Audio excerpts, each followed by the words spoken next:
Always. I want Venita on my team. We are live. We are live. Karen, is okay. Did anybody say they weren't coming? No, I haven't heard anything. But you know, as long as if I'm here, I have started. That means I'm here to start the meeting. And if the facilitator is here, then we usually just go ahead and let folks catch up when they can. Okay. So if you're ready, Kim, I'm ready. Okay, well, let's get started.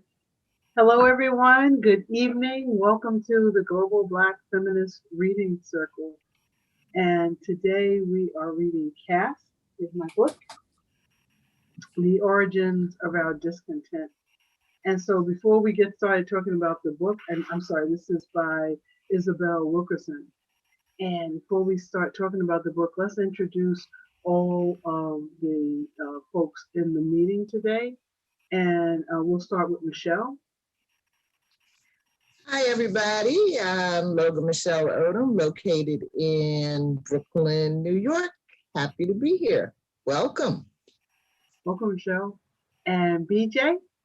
Hi, everybody. It's BJ Janice. My ticket to the place where I need to be. And Karen? Good evening, everyone. I'm Karen, and presently I'm in Atlanta, Georgia, and here is my book. Wonderful. Mm-hmm. Karen, I'm not sure if everyone can hear you well, but it's a little muted. Can you hear me now? Oh, that's much better. Thank you. Okay. And thank you, Karen. And now we have Venita. Hello, everyone. My name is Venita, and I'm joining you from Cromwell, Connecticut. And here's my ticket to get in the circle this evening. Wonderful. Welcome, Venita. And Georgette, we're just introducing ourselves. Would you like to introduce yourself? Okay, cool. Perfect timing. It sure was. Good evening, everyone. My name is Georgette Moses, and I'm joining you guys all from Columbia, South Carolina. I had to think about that for a minute. I'm getting old. Wow. Well, any announcements before we start, Michelle? Well, yeah, next week we're on break. Happy Thanksgiving. And the following week, December 1st, Leonie is facilitating chapters 19 to 22. I'd just like to ask a question. Dr. Johnson, are you in Atlanta lecturing or working or on professional? I'm in Atlanta to spend holidays. I came out here for Thanksgiving. I'm going to stay through the Christmas holiday and then go back. So I've been quarantined and got my results yesterday, COVID results. They're negative. So good. I'm here for the rest of the holiday. Good. Wonderful. Mm-hmm. Hi, Leonie. We've all introduced ourselves. So if we could ask you to introduce yourself. Is that me? Yes, please. Hello, everybody. My name's Leonie. I'm joining from Vancouver, British Columbia. My book is somewhere. We've seen it before. Okay. Leonie, I was just saying, we're off next week and then you're up the following week, December 1st. Yes. Well, let's get started. Everybody's good, right? Kim? Yes. Can I have just a minute to go over the circle participation rules? Okay. Okay. Each participant has 3 minutes to address the question or to give their thoughts. When you hear the buzzer go off, in 3 minutes. You have 10 seconds to wrap it up. If you need more time, you can have another minute, BJ. Just put one finger up. Okay. Can we get a buzzer? Yeah, you'll hear a little buzzer. It's really quiet because I didn't want to startle anyone, so you have to listen closely. But if you think that you are talkative this evening, as we always are, set your timer on your phone for 3 minutes. Don't worry, BJ, I got you though. Well, anyway, anybody can borrow my extra minute. Oh. That was funny, BJ. That was real funny. I got my sister's back. Okay, that wraps it up for me. All right. So tonight we are discussing chapter 16, Last Place Anxiety Packed in a Flooding Basement, chapter 17, On the Early Front Lines of Caste, and chapter 18, Satchel Paige and the Logic of Caste. And so, oh, this is nice. Michelle has worked my agenda and added stuff. I love it, Michelle.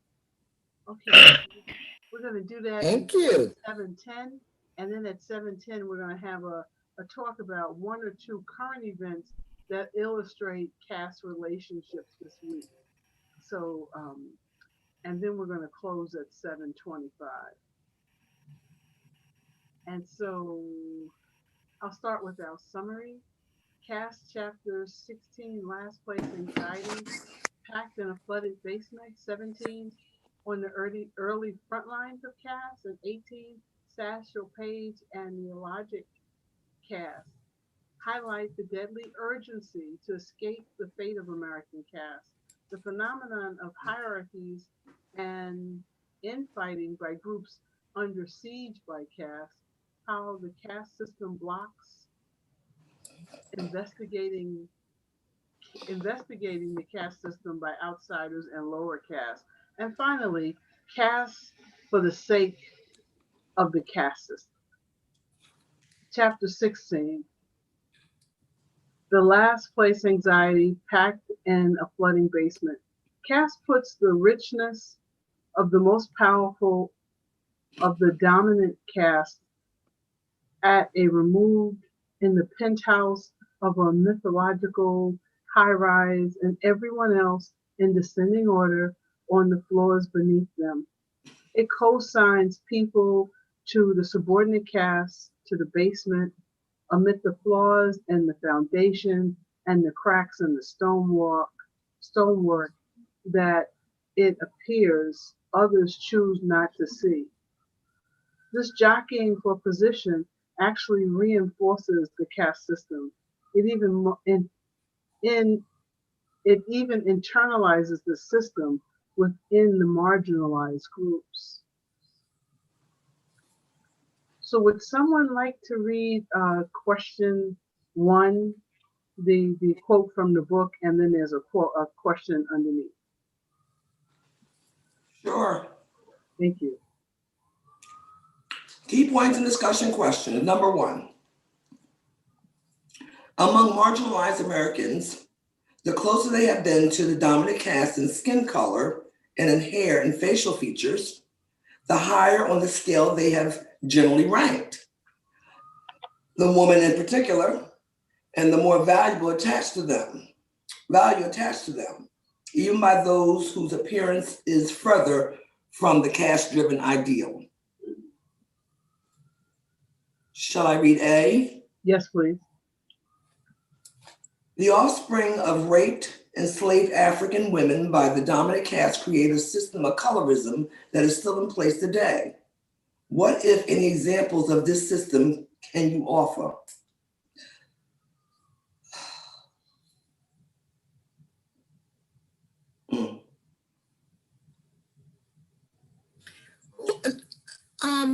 Kim, let's see who this is on the phone. Is this okay. Nicole? You know, I told y'all I don't know how to work this phone system. But They're unmuted.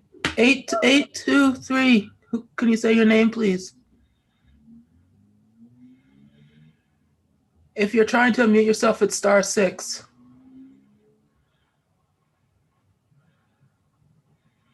Or 832. Can you say your name, please? Okay, we're going to drop you off the call.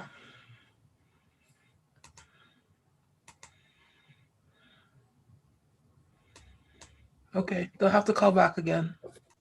Leonie handled that one. That's what I said. 2 points for Leonie.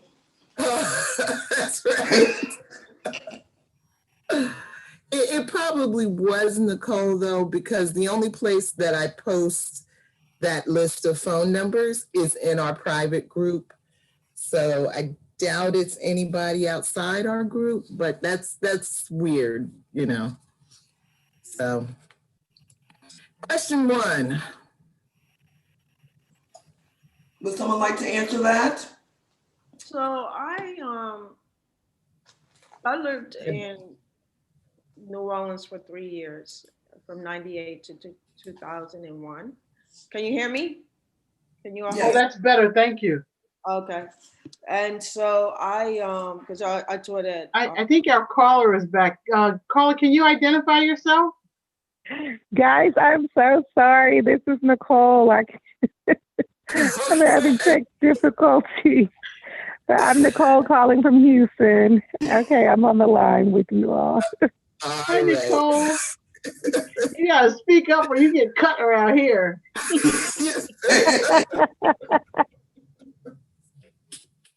Hi, Nicole. Welcome. Welcome. Thank you. Good to be here. Good to be here. Oh, good. Karen, sorry to interrupt you. You were saying? So, so I lived in New Orleans for 3 years. I was teaching at SUNY, Southern University of New Orleans, from 98 to 2001. And so one of the things that I found very interesting was, well, you know that New Orleans have a Creole culture, right? And so, and I knew about the Creole culture, but to live in New Orleans and interact with people who still identify as Creole as opposed to Black, if you will. And then reading about that whole history of people being Creole and how being Creole intersecting with class backgrounds is so prevalent. Well, at least during the time, I don't know if it still is. I noticed that the younger generation had a much more race consciousness than the older generation in terms of being clannish, in terms of who they interact with, where they lived, what schools they went. It was very, very prevalent. I thought it was very interesting to interact with people because Creoles married Creoles. They went to certain churches, they went to certain schools, and they lived in certain communities. That was typical Creole. But, and this was 98, 2002 to 2001. I'm not sure how this gets played out today. Thank you, Karen. Anyone else?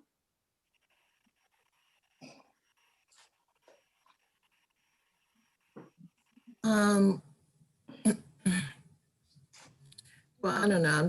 I'm thinking about the skin bleaching, you know, that goes on in different areas that we've talked about plenty of times, but it's, you know, it's still happening. But I was also thinking about my own family, which is I'm hesitating to use the word colorism because it's not, it's never been a thing of one person is treated like they're better than the other because of the shade of their skin. but I think that my family represents something that's kind of common in the Black community, with my father being on the darker side, not real dark, but on the darker side, and my mother being on the lighter side. And so he was born in 1921. And, it just seems like so many men of that era, when they were moving on up, the ideal mate was the light-skinned woman. And it seems like for this younger generation, very often the ideal mate is a white woman. And so I see that going on a lot in the younger members of my family. And so, to me, I feel like something subconscious is happening. And, like I said, it doesn't manifest in mistreatment of anybody, but I think it says something. Thanks, Rochelle. Anyone else? I agree. I think, and I want to respond to Karen because I've spent a lot of time with people who live not necessarily in New Orleans, but in the Creole native areas of Louisiana. And one of the things that I've noted both in that area and in the South is that for marginalized people, they recognized in those in different societies and in different ways that those persons whose skin color was closer to white people there were rewards for that. Back in the back, I hate to call it in the backwoods, but they used to call it, I can't think of the term that people in Louisiana use, but back in the marshes, or it's not the marshes, it's something else. But anyway, Bayou. pardon me? It's the bayou. Bayou. Yeah, but thank you. That young girls who were close, light skinned and damn near white were offered rewards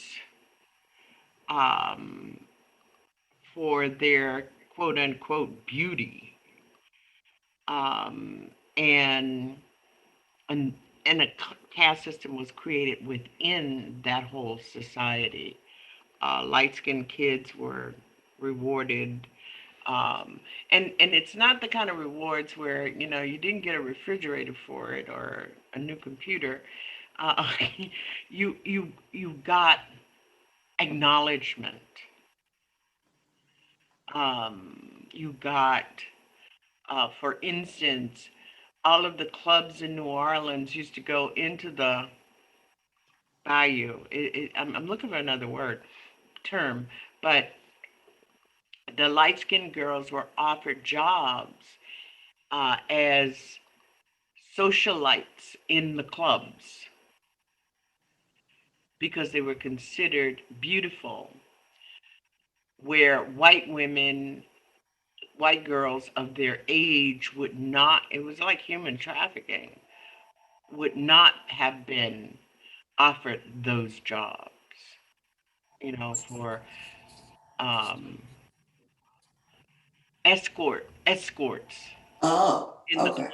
Okay, yeah. So, did the bell go off? No. Very good, BJ. Sounds like the quadroon balls. Yes. Yes.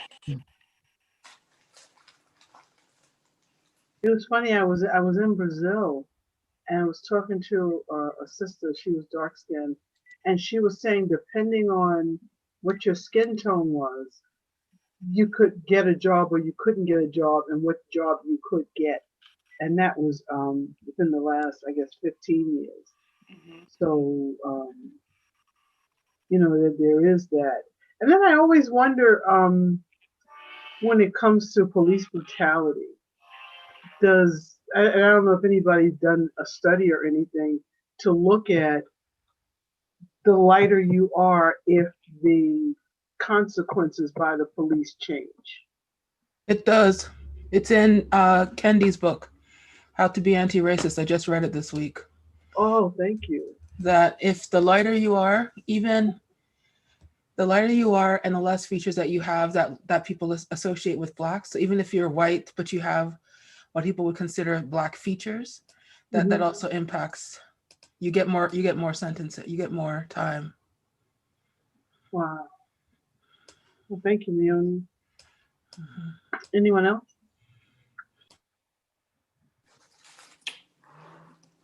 I just wanted to remark that, you know, the changes in the different eras that we go through, right? First, it's popular to look ethnic, and then it's not, or you need to look exotic. And the definition of what exotic is at any period changes, right? With the flavor of popular thought and what's driving it. And so when you look at the difference between Vice President-elect Kamala Harris and Shirley Chisholm, what was so frightening about Shirley that's not as frightening about Kamala? And you ask yourself, well, are Americans operating with a full deck?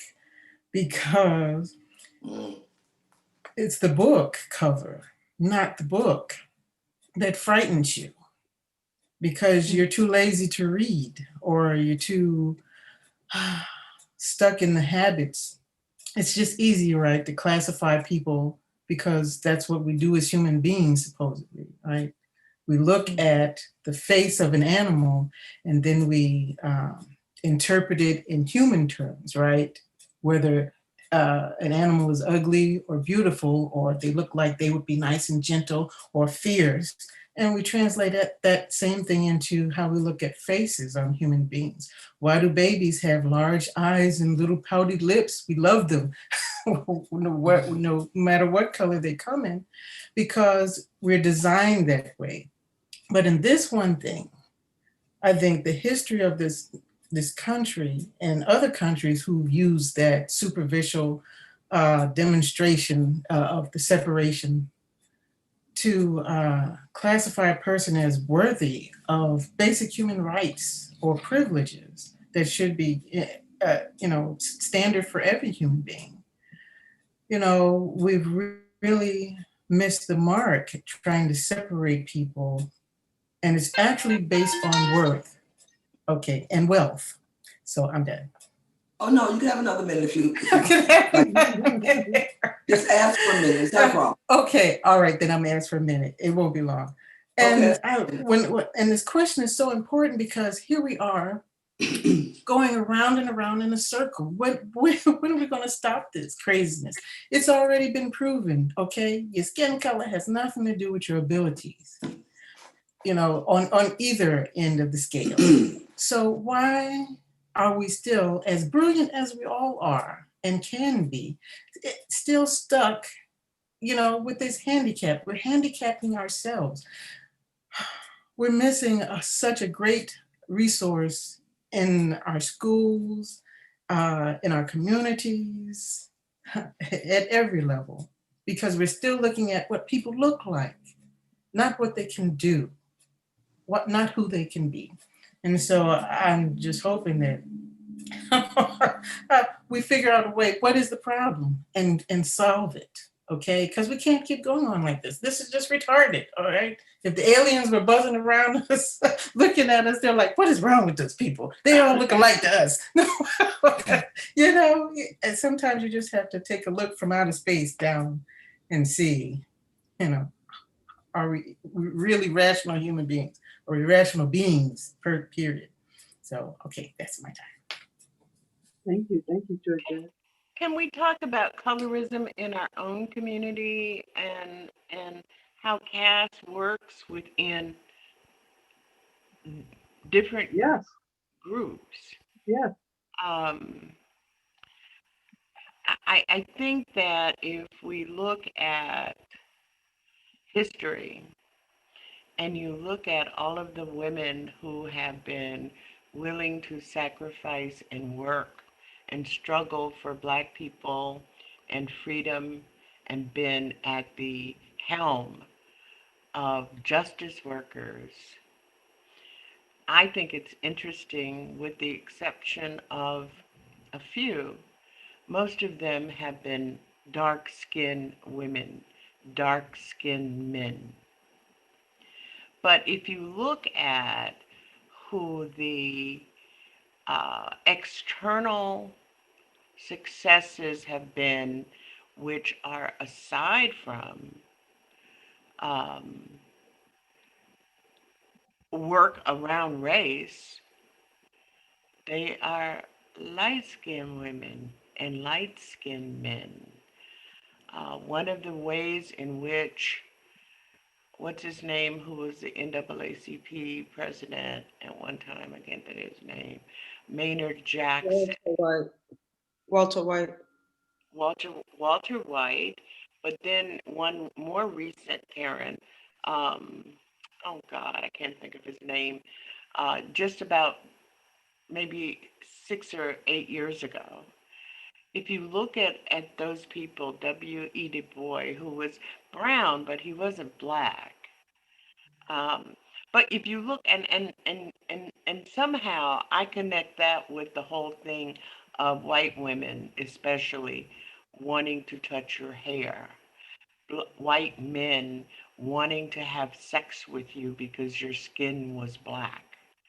Um, and to some extent, it's the unknown that people are living with what they were told, and sometimes they just want to break out and and explore. It's like going to a museum And or the forbidden.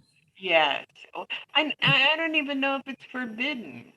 You know, I often look back on my corporate career, especially, and say that one of the reasons that I was so highly successful is because white people weren't afraid of me because I wasn't dark, Mm. because I had hair that they didn't necessarily want to touch because it wasn't that different from theirs. So I don't know. I think that one of the, in when I was growing up, I was an only child, but the lighter kids in families were in the South were treated superior. Their treatment, their rewards were treated much, much more different um, than dark-skinned kids. When I was growing up, um, I was always I was always I was Right. always afraid that my teacher, I was the teacher's pet, or the teacher was always giving me good feedback, or I got good grades, or I got the role in the play, or I got to do the majiggy, the speech thing, because I was light skinned. That was a big fear of mine.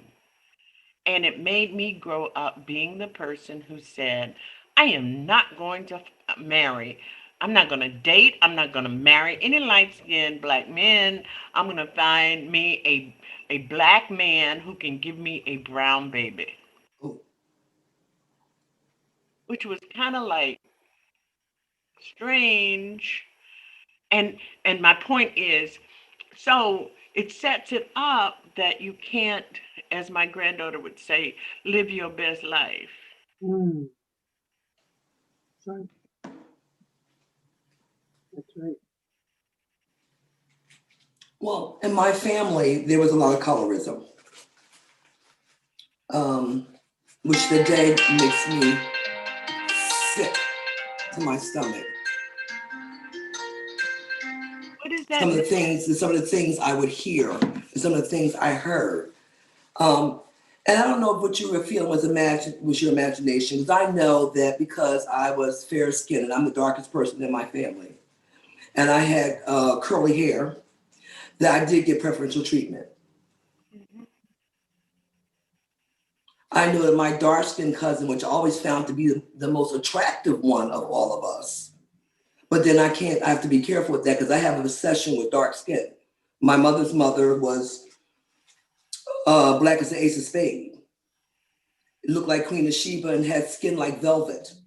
I used to go up to her and feel her face because she didn't look real.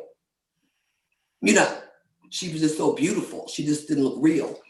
But there was a lot of colorism. And yes, I did get special treatment, but also too, it was a big burden to bear because the darker skinned girls in school were angry. And they would take that anger out on you. And today it's the same way. I've been in situations where there may be a darker skinned woman and I haven't even said my name and the shade is thrown on me because that insecurity, which I can understand, is deep and it hurts when you know that you're being treated differently because your skin is a deeper shade of brown. It's hard to talk about. That's how much it hurts me to see that. This is very sad. And today I've heard people say things that it's just in 2020 that's I thought was would be primitive by now, but apparently not.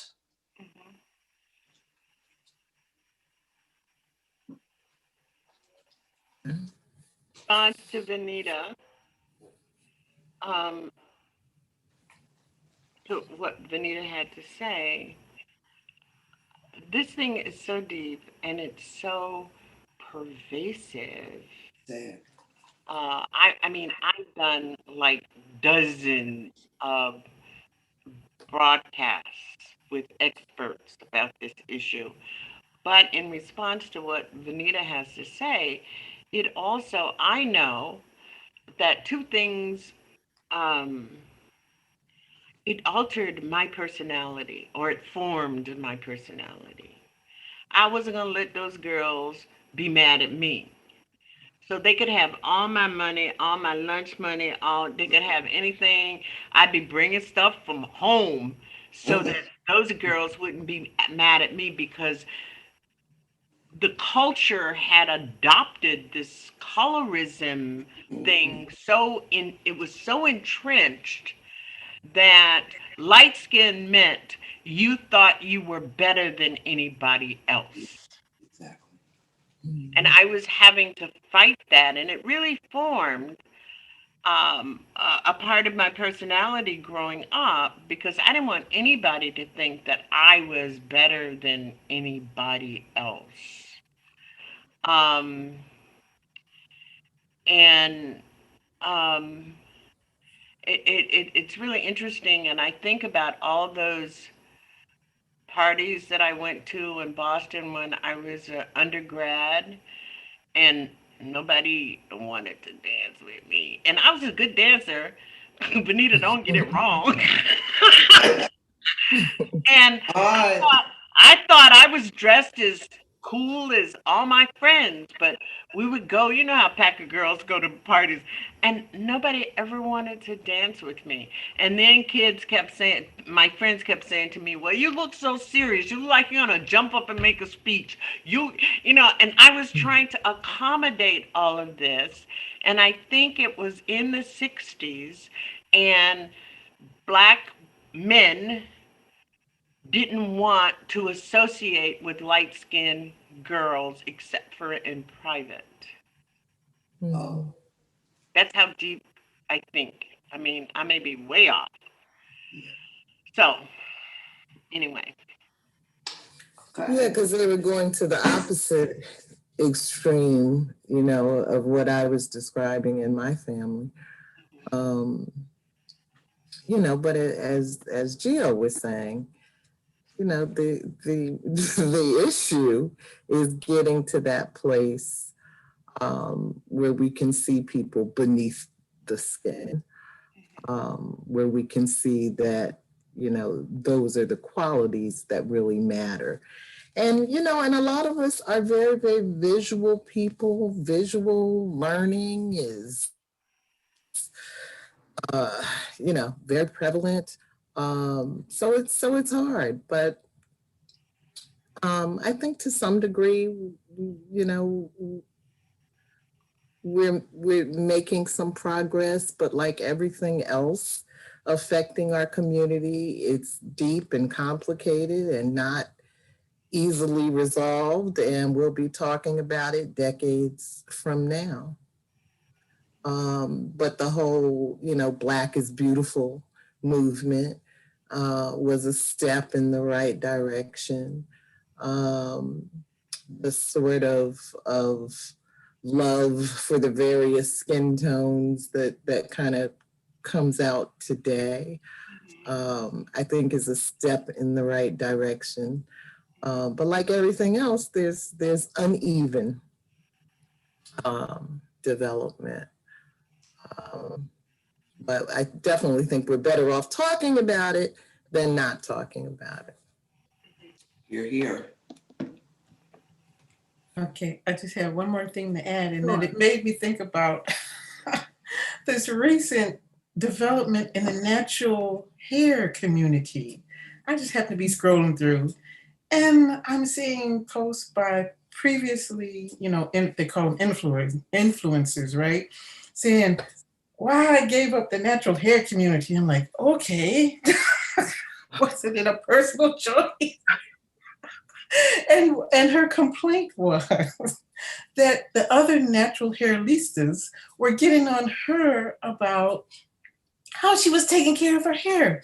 And so it's over policing of people's choices. You know, she's trying to go natural and be happy, but once you put yourself out there on the internet, you're raw meat, right? You're fair game.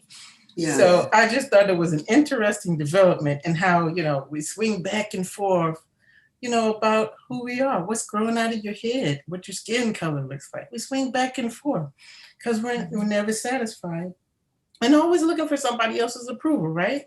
If you like yourself, what does it matter? You know, of course they do make it matter when it comes to who's controlling the finances, right? And whether they'll give you that job or that promotion, you know, or that degree. So yeah, but I just wanted to add that part in there, you know, another indication of the craziness of people. Well, thank you. Nicole, did you have anything? Nicole? Yeah, I'm here, guys. I hate that this is so awkward. I can't see you. But yeah, I'm happy that we are having this conversation. And for what it's worth, I thank each of you for, you know, just being vulnerable enough to share those kind of moments where I'm like Michelle, colorism, but I also think that that I meet the limits of language when I say colorism, because there's so much, you know, to that. It's so complex as well. And personally, you know, you all know I've talked at length about me parenting. Darker skin. My daughters are identical twins, and they're darker skinned Black girls. And just the emotional labor, just the kind of labor I have to do with them, and you know, preparing them to go out in this world. I was never read as a child or a young girl. I was never read as you know, light. I was always kind of, you know, just in the middle or whatever. So there are certainly some things that, you know, I I'm doing now as a mother that I don't recall my mother doing with me. But I'm happy we're having this conversation. And I think last week we also touched on the fact that it's just so very political, and it is absolutely used, to justify who's, going to be advancements and so forth. And it's all rooted, as the text indicates, in a Eurocentric standard of beauty. So my grandbirds are chirping, and I'm having tech difficulties. So I'm going to go ahead and mute now. Thank you, Nicole. You were heard. Wow. It's funny. As a parent, I just remember two things. When my daughter would have her hair like just come out of the shower and do nothing to it, she was perceived one way. But then when she would blow it out and it was a lot of hair, I think that she would then have this whole other elevated status. So not only was she a dark-skinned girl, but I think that because of her hair, it elevated her a bit in terms of colorism. And so it's the features, it's the skin tone, and it's the hair all together, and it's just all so sad. But I think I've told this particular story before. When I was in the process of adopting through a private agency, it turns out that one of the parents was waiting for a child to be born, and when the baby came, they felt that the baby was too dark. So they gave the child back. And so when I came up to the adoption process, the adoption agency actually said to me that I had to buy a copy of Essence magazine and pull out pictures of babies that were the skin tone that I would accept. Oh, And I God. thought, yes. And I thought this was the most ludicrous thing that I had ever saw, just because a Black person had returned to baby, because they were too dark. So I think that What year was that, Kim? this has got to be, so it's 20 years ago now. Yeah. They returned the baby? Is Yeah, that what you said? they felt they thought that they were going to have a lighter baby. Oh, God. But when people are pregnant, you don't know what's up in there cooking in the oven. You know what I'm saying? Mm. Wow. So I think that if we can keep this under the gaze of caste, you can kind of see the desperation in people to want to have that child open doors for them, or walk through doors that may be closed to a darker child. I just think that the internalized caste system is like the poison. But when you use that same caste system as a weapon against other people of color, then it becomes a knife. And it's the same system. And so I just see it, and I just remember growing up, there were so many little teasing things about, if you Black, get back; if you white, or if you light, you are right.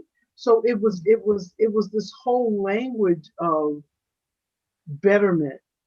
And I thank God that once James Brown came out with "Say It Loud, I'm Black and I'm Proud," things started to shift a little bit.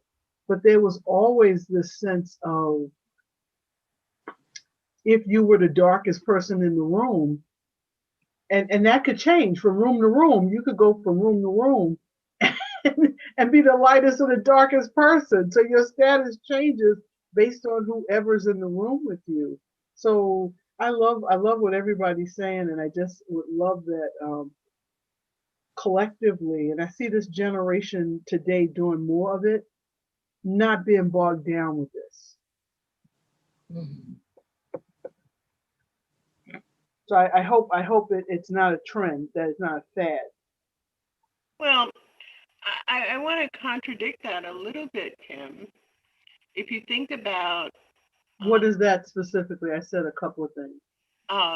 That we're not, that this generation is not bogged down by it. Uh-huh. I am immediately struck in thinking about Misty Copeland, especially. And is it Beyonce or Beyonce? We got members of the Beehive up in here. You gotta be careful. I know. No, That's you ain't why gotta be careful. Don't even worry about it. Go ahead, BJ. Say what you gotta say, girl. Go ahead. Venita gonna get you killed. And Simone, whatever her name is, that I can't remember right now, the gymnast. Biles? Mm-hmm. Yeah. Mm-hmm. And I think we can think of a number of places where color does matter and we are bogged down in it.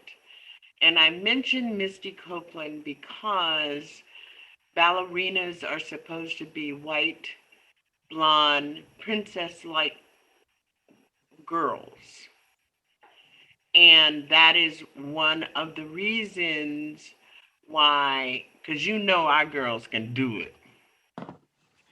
But one of the reasons that they've been held down by that whole segment of dance is because of what has been prescribed in the caste system.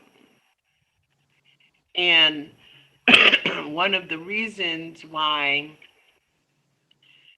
Beyonce, I say it lightly. See, Venita, you have to give me an extra minute because y'all messing around with me. But Already did. I got you, BJ. But Beyonce would not be able to do the kind of booty shaking and wearing the provocative on stage kind of stuff if she were a dark-skinned woman, because there are prescribed stereotypes about half-naked dark-skinned women. Mm-hmm. And she would not be successful if she didn't have the ambiance of the long hair, the coils going out to here, or if she wore a short afro.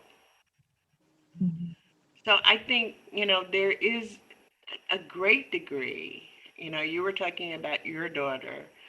My granddaughter is dark skinned and her mother has hair like mine. I have hair like mine, and we were the two dominant women in her life when she was young. And we had to work real hard because not only was she picking up the things, but she was doing the measurements between me and her mother. Because, Charlie, this is where we live. Yeah, and I think so much is related to the extent to which we continue to have our vision of success as a part of the predominantly white world.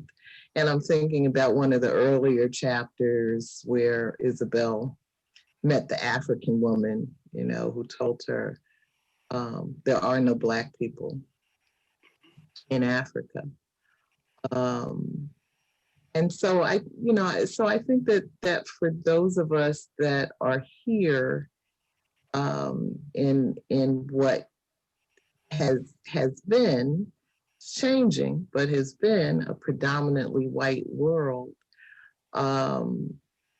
we don't know we don't begin to know what it feels like to be in a culture where you can just be judged by something other than the color of your skin. You can be judged by whether or not you're the best ballerina based on your dancing skills, etc. You know, so I mean, I don't see us trying to turn away from European culture. We should, but I don't see that happening. But one of the drawbacks is that, you know, then we're going to always have that as our measure. I guess I agree with everything everyone's saying. I just love when I see that there is a group of Black ballerinas, and they do ballet to hip hop. And these chicks aren't playing when they do their toe points, and what do you call that when you're walking on your toes? They are just so graceful and so beautiful, and they go out of their way to do ballet in all of these urban settings. So I just love it when you see these little sparks of when we create spaces for ourselves, and not just in this country, but in other countries, when we take back and say, you know what, I am going to create a space where I am the standard of beauty. Mm-hmm. So I love that. But let's move on to another question. This was great. I didn't want to rush it. So did anyone see a question they're just dying to answer, or we can go to question number 2?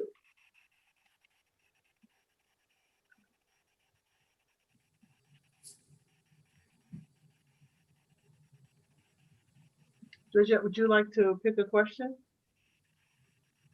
Oh, well, 2 sounds good. Okay. Could you read that one for us? Sure. The caste system thrives on dissension and inequality, envy, and false rivalries that build up in a world of perceived scarcity. In what ways do non-whites vie for white points, lest they be deemed too close to Blacks on the bottom rung? That's a deep question, Kim. It's deep. And, wow. Well, I'll give you an example right now, and that's in, you know, their descriptions of their heritage, right? So they will go out of their way to exclude the Africanness of their history, of their genealogy, and isolate themselves as members of, let's say, a city or town in another country, because that place is not known for its Africanness. So if you're Indian, if you're Dominican, you know, that's definitely so many examples I've seen of Dominican people who hate their brothers on the other side of the mountain, the Haitians, and you're the same people, okay? Just, oh boy, just very, and then the other thing is to denigrate or accuse the darker people, right, wherever you are, of whatever crime or insufficiency that the dominant caste is saying, because you want to be on their side and not want to be lumped in with them. So just in the workplace, we see it in entertainment industry, and even in churches. You know, it's this kind of, I'm with the group that's in power kind of thing, because I have the ability to blend in. You know, it's just a form of cowardice. Because if a thing is right, it's right. And if it's wrong, it's wrong. And if you're too afraid to sacrifice what you think is valuable for your little allegiance with the people who can just, you know, next week, you know, the next day turn around and say, well, you know, Jose, you looking kind of dark. You've been out in the sun too long, you know, because it's capricious. So yeah, it's there. And I'll pass the mic to somebody else now. Thank you, Georgette. Karen, Leonie, we haven't heard from you guys lately. Either of you have a comment? Oh yeah, I was thinking about that today actually. how, I don't want to say caste and race. We can't assume just because a person is not right that they don't engage in forms of oppression or anti-Black hatred. Because I continue to experience that in my workplace experience setting. And so I don't necessarily assume that you have a sense of an alliance with the oppression that I might be going through, because you internalizing anti-Black hatred, and you in turn are perpetuating that towards me in some kind of way. I know we're being recorded, so I'll just stop there. I have examples that I could share even recently. So I'll just stop there. Yeah, I don't want to share with the recording on, but for the most part, I think that we had to understand how colonialism and slavery and everything that Wilkerson talks about is that people internalize their own sense of hatred because it's consistently being perpetuated in this society, be it policies and practices or pop culture or media, etc. We perpetuate that. We see that with Clarence Thomas in his position as a Supreme Court justice. I never forget that Thurgood Marshall said, and he made a comment about just because you might have another Black person who will be a Supreme Court justice doesn't mean that they come with a set of commitment and ideas to issues of justice. Mm-hmm. And so when we see Clarence Thomas, we see, that he's talking about that kind of person who is in a position of power, who perpetuate forms of oppression against people of color, Black people, etc. He internalized. He has hatred towards us, and he is our enemy. He's not in alliance with justice. That's just one example. Mm-hmm. Thank you, Karen. Mm-hmm. Leonie, did you want to say anything? Sure.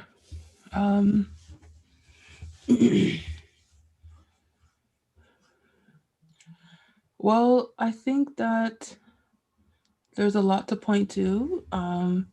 If we're talking about the United States,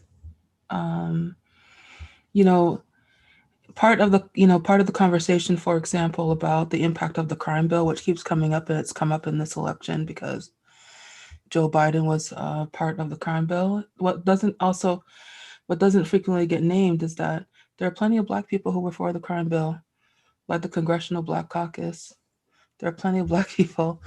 I forget who it was. I don't remember the name of a woman, but there was a woman who, when the Clinton administration put a limit of like 5 years or something that you can get state benefits, they did so with a Black face. There was a Black woman who was headlining that effort.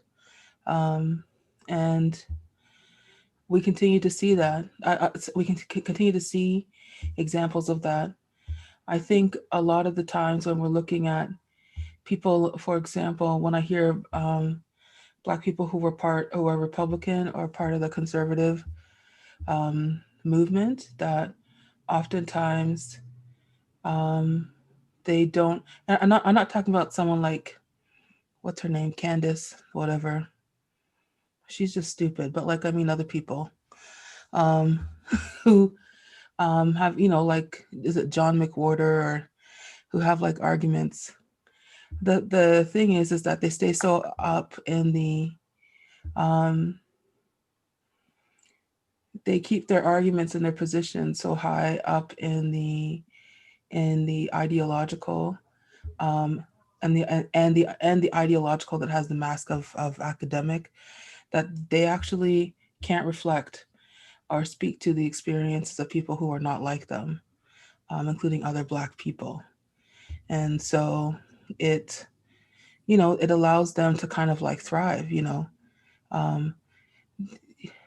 It seems like the way up the ladder is there's a lot less rungs if you're, say, for example, Black and conservative as opposed to Black and what you all call liberal, which I consider to be still conservative. So, it's unusual the amount of Black people who are the face of conservatism, how many of them are in the United States. It's out of proportion with the number of people who are actually Black and conservative or Black and Republican. So that's the two ways that I would see it, is that people do internalize and therefore kind of follow and mimic the positions of people from the dominant culture without reflecting the reality or being able to understand what the reality are of other people, of other Black people in the United States who have life experiences that are different than them. And that's despite the fact that it's not unknown. In the United States, things are so stark, you cannot say that you don't know what Black underclass looks like in the US. That's just like not possible. So yeah, that's it. Thank you, Leonie. Anyone else before we move on? Leonie, thank you for saying that and reminding us of that, because I was puzzled this morning when I saw a well-known activist talk about she was in Alabama, but she lives in some other part of the United States, and she was out in the rural areas of Alabama, and she didn't realize that Black people still live that way. And I wasn't, I don't know, I just thought to myself, how can you not know that?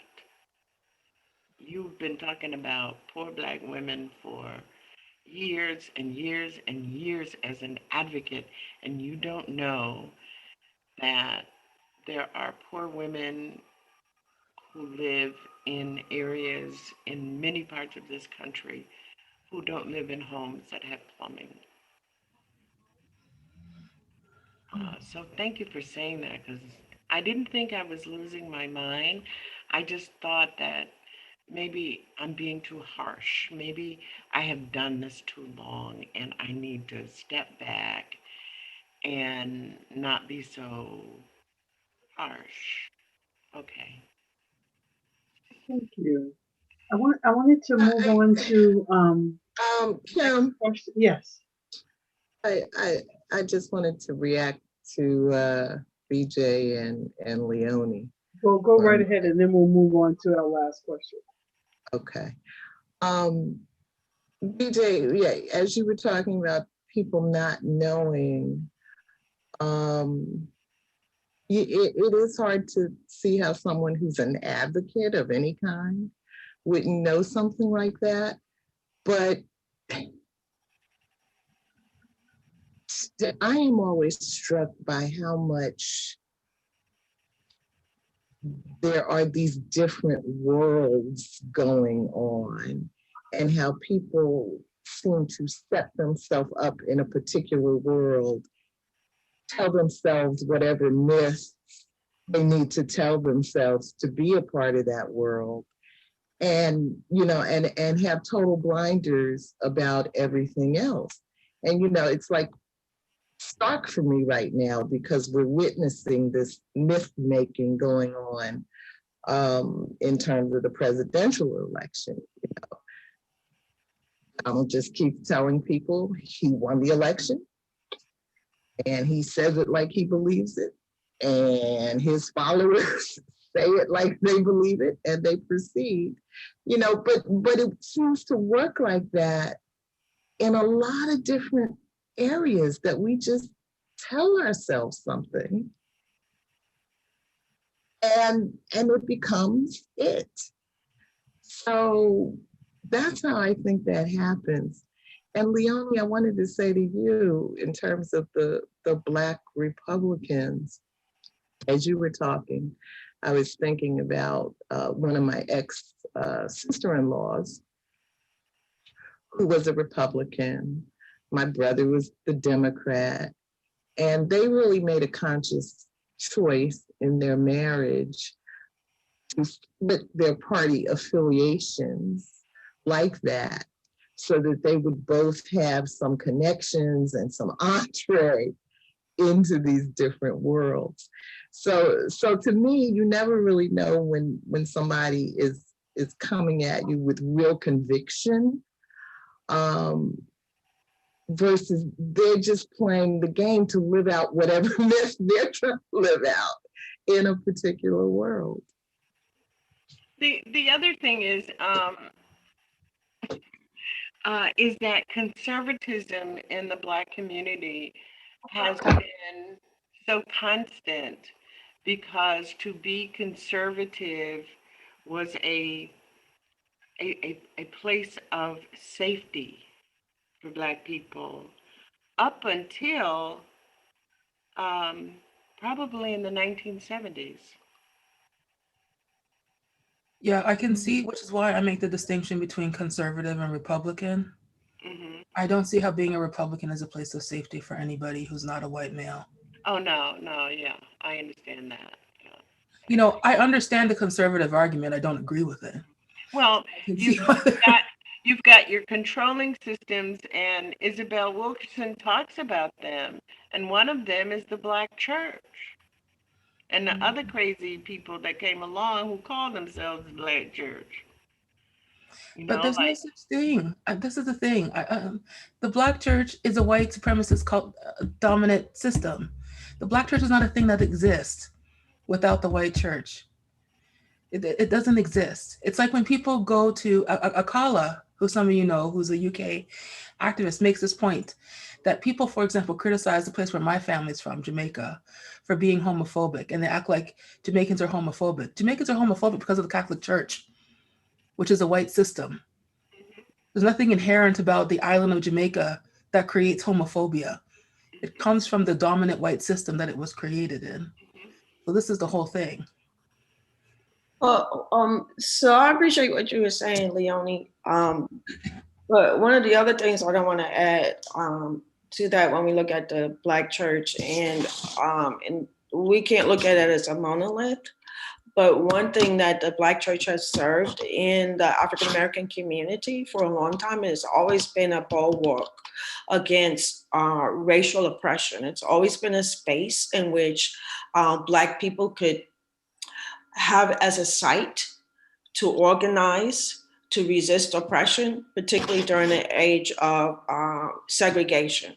And then those Black churches that today that are about the prophetic tradition and Black liberation are also spaces that help Black people understand their social conditions of oppression, and then how do we engage in finding ways, either through looking at examples in the Bible, to resist oppression. So that's the other story that we need to tell, but we can't tell it as if it's a monolith, but we have to understand that the significant role that it had played from the days of slavery, Jim Crow, and for some, even present day. Agreed. Mm-hmm. And there's a difference between the institutions, the Black church institutions that were created and continued to have control by Black people, and those for which new ideology forces have gone in to change the very fabric of the charter of a Black church. You know, the prosperity gospel. Capitalism. Pardon me? Which is just, it's capitalism. Exactly. In Jesus' name. And that's only one part of it. The other is, you don't have, the other ideology in the Black church is has not always taught as part of its theology the idea that you just give up everything to Jesus and he'll make it all right. Mm-hmm. It was a different kind of theology in the rooted Black church. And that was that the mission of the church was to serve a vital force, but to also serve the people who came. So, I mean, all of this stuff, I keep jumping in, I keep saying I'm not going to say anything, but all of this stuff is something that most Black people, and I'm just hoping, I keep pushing this book, because I'm just hoping people will read this book. I mean, this book ought to be a teaching instrument. Yes. I just want to ask before we start to wind down. First of all, I want to thank everybody for that conversation. I didn't interrupt it because I just thought that it was just so impactful.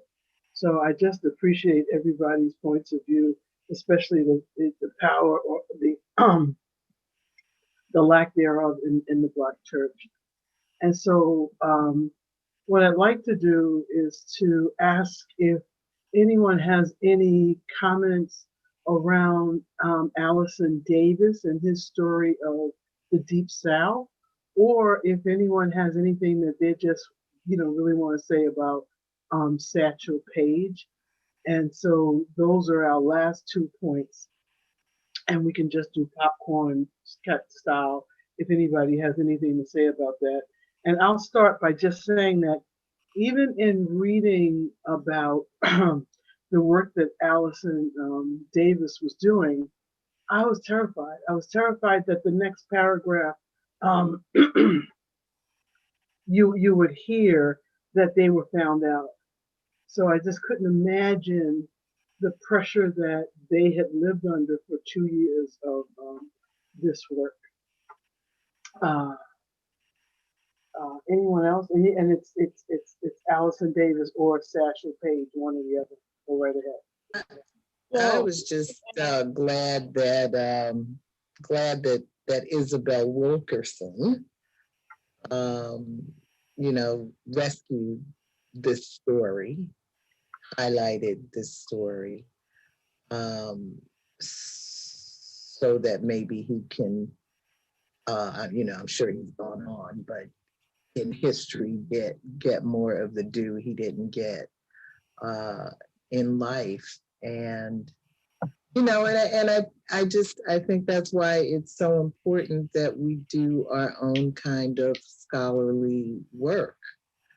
And so with that story, like when the white researchers got around to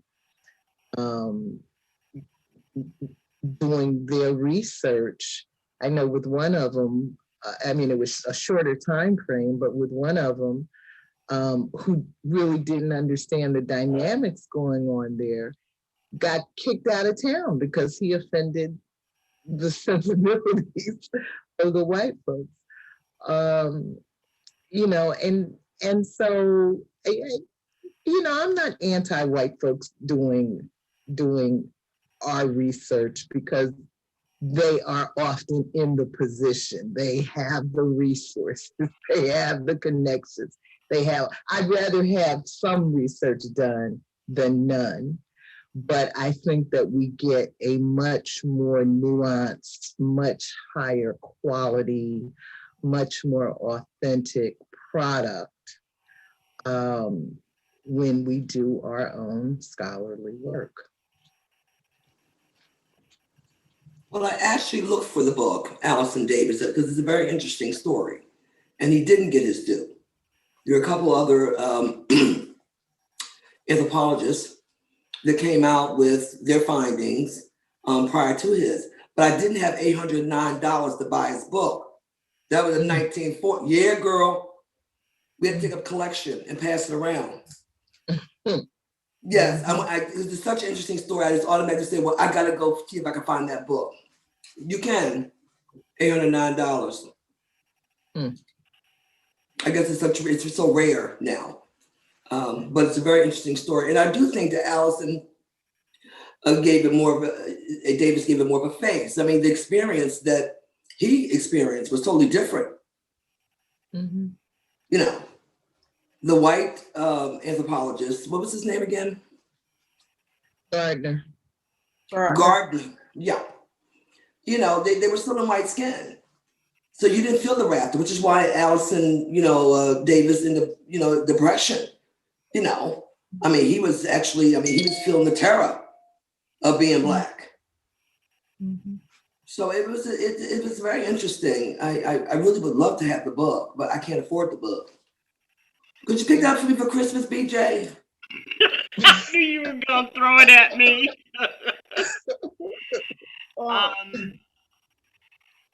It probably is still in first edition, like the Jarena Lee book.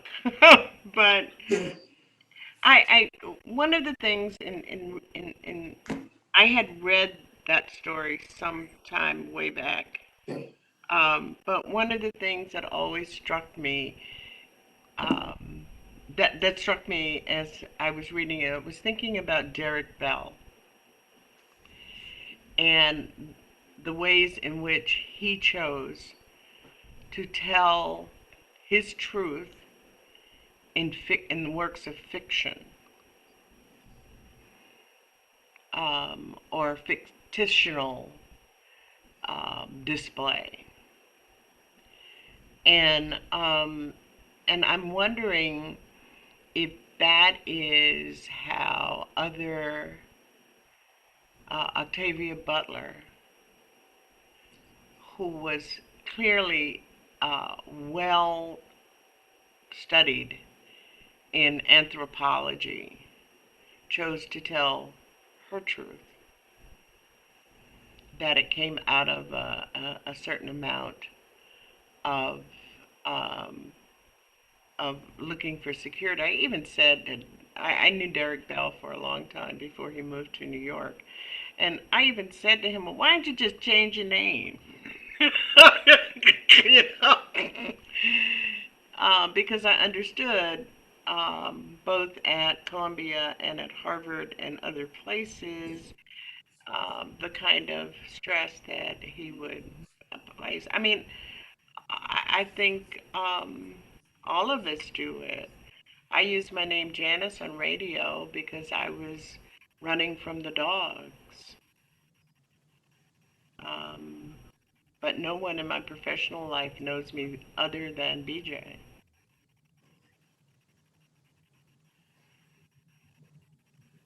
They wouldn't even be able to find me on Facebook.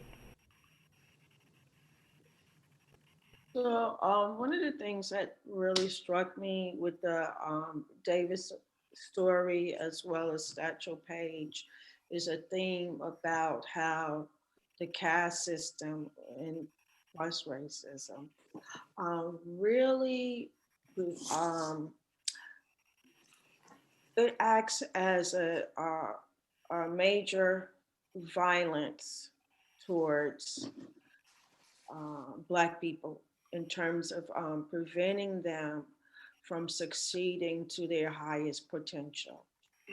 And both those stories were just so sad to me to see how Allison Davis, and I like how she tied the themes together from the previous chapter, talking about how people are the lowest rung who are, you're saying, caste, can also prevent you from moving forward, and seeing that with the Charles Johnson and holding up the manuscript, and then the two white folks get their books out prior to them. And then also not respecting that the research that they had done, that was their lived experience. It was not just about research, but it's like they're living the experience and they're telling the truths and the experiences of Black people who also lived it. But then you're gonna just dismiss it. And the feminist theory talks about, Black feminist theory talks about the importance of lived experiences, of Black people. And so you see how that is dismissed, right? And then becoming a professor at a prestigious private university and still be looked upon as you're other than.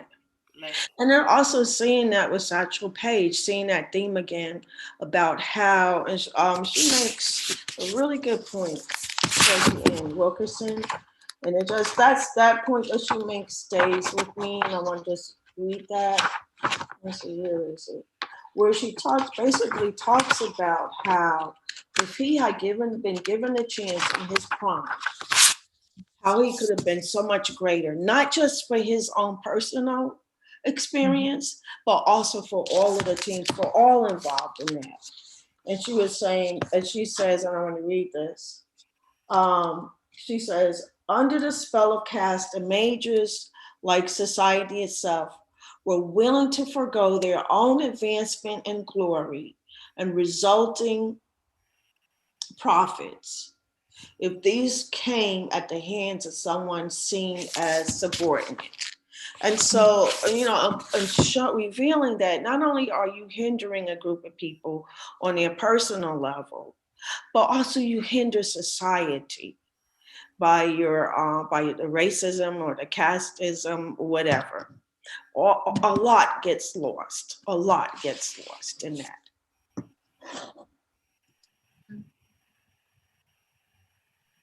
Thank you, Karen. They don't mind taking a hit. Well, we're experiencing that now. White people will stick to their convictions and they will take one for the team. They want to be martyrs. And this is why the environment we're in now is so dangerous for us. Mm-hmm. Yeah. Because we know they will take one for the team. That's right. Or 2 or 3 or 10,000 or 20,000 of us. Yeah. Because for Trump to say that he didn't tell the American people about COVID because he didn't want to panic us, and then you find out that probably cost an extra 50 to 100,000 lives, and then you still vote for him. Mm-hmm. It's that same thing. It's like, I'd rather be white or dead. Yeah, no, pretty much. But it's always been that way. This is not a new revelation. That's right. This is not a new revelation at all. Boy, COVID just puts it out on Front Street. I can thank Donald Trump for that. One thing about Donald Trump, he pulled back the skin of everything that you knew, everything that you didn't know, and that I'm grateful for. Because a lot of stuff I see, and I'm not a person of denial, nor am I a Bible thrower. That's one thing I do that I would have never had the opportunity to ever see in my lifetime. Because this is really a lot. But you can't turn your back and you can't go to sleep because there's no problem. They will take one for the team. What is that nurse, Michelle? We were discussing the nurse. Yeah, the nurse, we were talking about the COVID patient who's dying, and with her dying breath, she's denying the reality of COVID.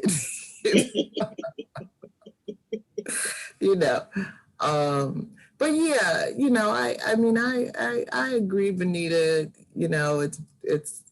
It's good to have stuff out in the open so we know who's who and what's what. But I'm very concerned about where we are. Democracy, which has never been practiced perfectly, and largely denied to Black people in this country. But to see white folks ready to actually destroy democracy to make whatever point it is they're trying to make is really a startling thing to witness. To see Lindsey Graham down there issuing threats basically on behalf of Donald Trump to the Secretary of State in Georgia, and to know that Lindsey Graham is still walking around. Yes. A free man. It's stunning. It's just stunning. And that's what white skin will get you in the United States of America. You could do it the hell you want to say, and the more they do it, the more others get used to their behavior. Where's everybody? I haven't seen that one politician say a damn thing about anything. You know why? Because they're all falling back. And what he's doing is testing the water. That's what all of them are doing, seeing how far they can go. Until one day it's gonna come and slap you in the back of the head and it's all over. It's by design. Yeah, because so much of it again is the myth making. Yes. You know, Venita and I were talking earlier today about how immigrants have a tendency to try to distance themselves from Black Americans. And, you know, and I was making the point that, yeah, because they are subjected to a mass propaganda machine, you know, where they are. And so, I mean, they come here believing this is the land of milk and honey, and you know, Black folks ain't shit. And, you know, it makes sense that they would come here and want to distance themselves, which makes people like Stokely Carmichael and the others that much more outstanding, because they see through the myth, they see through the propaganda, and I think most people don't. And even in the United States, the whole idea of democracy is a myth fed to Americans. And so that's why we're seeing they're even having to pull up off of that myth making, because it's gotten that tense. Well, I want to thank everyone. We're just about out of time. We didn't do our Caste classes, but I think, Michelle, you did put a couple of ones in when you were speaking. I think others did too. So I just want to ask Nicole if she wanted to say anything before we close. I think she's gone. Oh, she's gone? Okay. Okay. Does anybody want to say one last thing before we get ready to go? Anything, Leonie?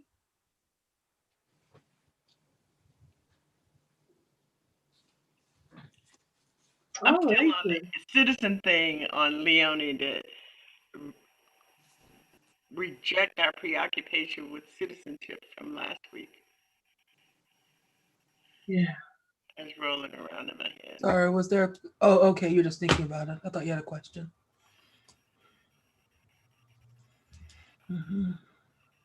Well, I think it's 7:28. And I thought this was an outstanding conversation, great discussion. So many things that are going to be rolling around in my head all week now. Thank you all very much.